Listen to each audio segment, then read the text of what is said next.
You walk into a McDonald's and you see lines out the door. You see customers spending $12, $15, maybe $20 per order.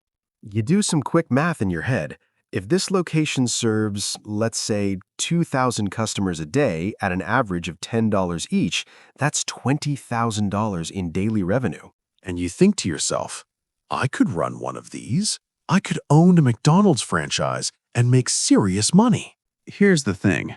You're not wrong about the revenue. But what most people don't realize is that McDonald's corporate makes about $9 billion in profit every single year, while the average McDonald's franchise owner, they're taking home maybe $150,000 annually, if they're lucky. And a massive chunk of franchise owners are actually struggling just to break even. So where's all that money going? And why does McDonald's make billions while you, the franchise owner, would be grinding 60-hour weeks just to make what a senior software engineer makes sitting at a desk? The answer is going to completely change how you think about business models, real estate, and who's really getting rich in America. My name is Zach, and I spend way too much time thinking about business models that seem too good to be true. If you're someone who's ever thought about starting a business, buying a franchise, or just can't figure out why certain companies seem to print money while others struggle, make sure to hit the subscribe button and give this video a thumbs up if this helps you out. All right, so let's start with what you think you're buying when you purchase a McDonald's franchise. You're buying into one of the most recognizable brands on planet Earth. You're getting a proven system.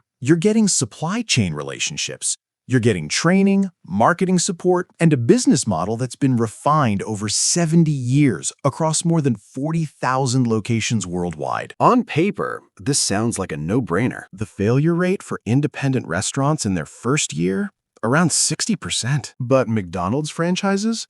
They have a success rate of over 95%. So you're essentially buying safety, predictability, and a turnkey operation. But here's what most people don't realize when they sign that franchise agreement. To even qualify to own a McDonald's franchise in the United States, you need a minimum of $500,000 in liquid capital, meaning cash you can access right now. Not your house, not your retirement account, actual liquid assets. And that's just to qualify. The total investment to open a single McDonald's location ranges from $1.3 million to $2.3 million, depending on the location and whether you're building from scratch or taking over an existing store. Now, you might be thinking, okay, but that's an investment. I'm going to make that back because McDonald's prints money, right? Let's do the math. The average McDonald's franchise in the US generates about $3 million in annual revenue.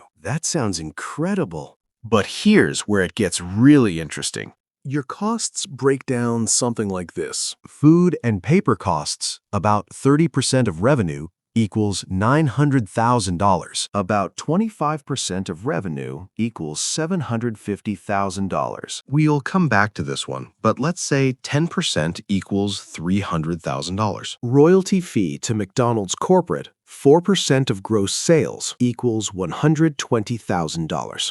Advertising fee to McDonald's, 4% of gross sales, equals $120,000. Utilities, insurance, maintenance, equipment, about 10% is $300,000. Do that math with me. That's already 83% of your revenue gone before you've paid yourself a single dollar. You're left with about $510,000. Now, if you finance that $1.5 million investment at, let's say, 7% interest over 10 years, your annual loan payment is roughly $210,000. So now you're down to $300,000. And remember, you're working 50, 60 hours a week managing staff, dealing with equipment breakdowns, handling customer complaints, navigating supply chain issues, and making sure every single burger meets McDonald's exacting standards. $300,000 for that kind of stress and workload? That's not bad. It's definitely more than most people make, but it's not making billions money. You're basically a highly paid manager who took on massive financial risk and debt to earn an upper middle class income. Meanwhile, McDonald's corporate just made $120,000 in royalties from your location alone. Multiply that by 40,000 locations, and you're looking at nearly $5 billion in essentially passive income from royalties alone. But wait, it gets so much worse. Or better, depending on which side of this deal you're on. Here's what you absolutely need to understand. McDonald's is not a hamburger company. McDonald's is a real estate company that happens to sell hamburgers. Look, I know that sounds like some conspiracy theory nonsense, but this is actually what Ray Kroc, the founder of McDonald's as we know it today, figured out in the 1950s. And it's the single most important business insight you need to understand about how wealth is actually built in America. Here's how it works. When you open a McDonald's franchise, in most cases, you don't own the land or the building. McDonald's corporate owned it, or they lease it from a property owner and then sublease it to you at a markup. This was the genius innovation that Harry Sonborn, McDonald's first CEO and financial mastermind, created. Let me give you a concrete example of how you could apply this thinking. Let's say you have that $500,000 in liquid capital that McDonald's requires just to qualify as a franchisee. Instead of using it as a down payment on a franchise, what if you used it to buy a small commercial property in a growing area? You could lease that property to a local business. Let them do all the work of operating. You collect rent. The property appreciates. Over 20 years, you're in the exact same position that McDonald's is in. You own an appreciating asset, and someone else is paying you to use it. This is what wealthy people understand that middle-class people don't. The real money is in ownership, not operations. McDonald's corporate doesn't flip burgers. They own the land. Landlords don't fix toilets themselves. They own the building. Investors don't run companies. They own the equity. Here's the hard truth that nobody wants to hear. If you're trading your time for money, there's a ceiling on how much you can earn. Even if you're making $300,000 a year as a McDonald's franchisee, you're still trading your time. You're still capped by the number of hours you can work and the profit margin of the business model. But if you own an asset that generates income, whether that's real estate, stocks, a business someone else runs, intellectual property, you've broken free from that time for money constraint. This is why McDonald's corporate makes billions, while franchisees make hundreds of thousands. McDonald's owns assets. Franchisees own jobs. And look, I get it.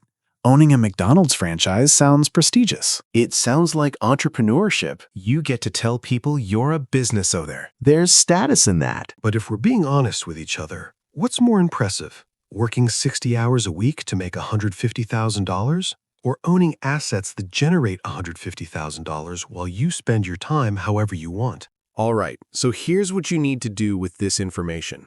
Step 1. If you're currently considering buying a franchise, any franchise, do the math on the real profit margins after all fees and rent. Don't just look at revenue. Don't let the brand name cloud your judgment. Calculate what you'll actually take home after working 50, 60-hour weeks and ask yourself, is this really better than investing that capital differently? Step 2. Start thinking like McDonald's corporate, not like a McDonald's franchisee. Ask yourself, how can I own the asset instead of operating the business? How can I position myself to collect rent, dividends, royalties, or equity appreciation instead of trading my time for money? Step 3.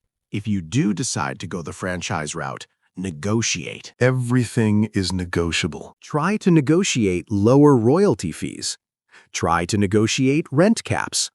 Try to structure the deal so more of the profit stays with you. Most people just sign the standard franchise agreement without pushing back. The franchisors are expecting you to negotiate. They've built padding into their initial offers. Step 4. Educate yourself on real estate investing. You don't need millions of dollars to get started. You can start small with a duplex or a small commercial property. The key is understanding the fundamentals: location, cash flow, appreciation, leverage. McDonald's built a $200 billion company on these principles. You can build your own wealth using the same playbook. Look, here's the bottom line. McDonald's is one of the most brilliantly designed business models in human history. But it's brilliant for McDonald's corporate, not for franchisees. The system is designed to extract maximum value from the operators while concentrating wealth at the top. And the crazy thing is, it works because the psychology is so compelling. People want to believe they're buying into success. They want the safety of a proven brand. They want to feel like entrepreneurs. But the math doesn't lie. McDonald's makes billions because they own the assets. You would struggle because you'd own the operations. If you take nothing else away from this video, understand this. Wealth is built by owning assets, not by working harder. McDonald's figured that out in 1954. It's time you did too. If this video changed how you think about business and wealth building, smash that like button and subscribe for more breakdowns of how money really works. Drop a comment and let me know. Would you still buy a McDonald's franchise after learning all of this, or are you going a different route? I'll see you in the next one.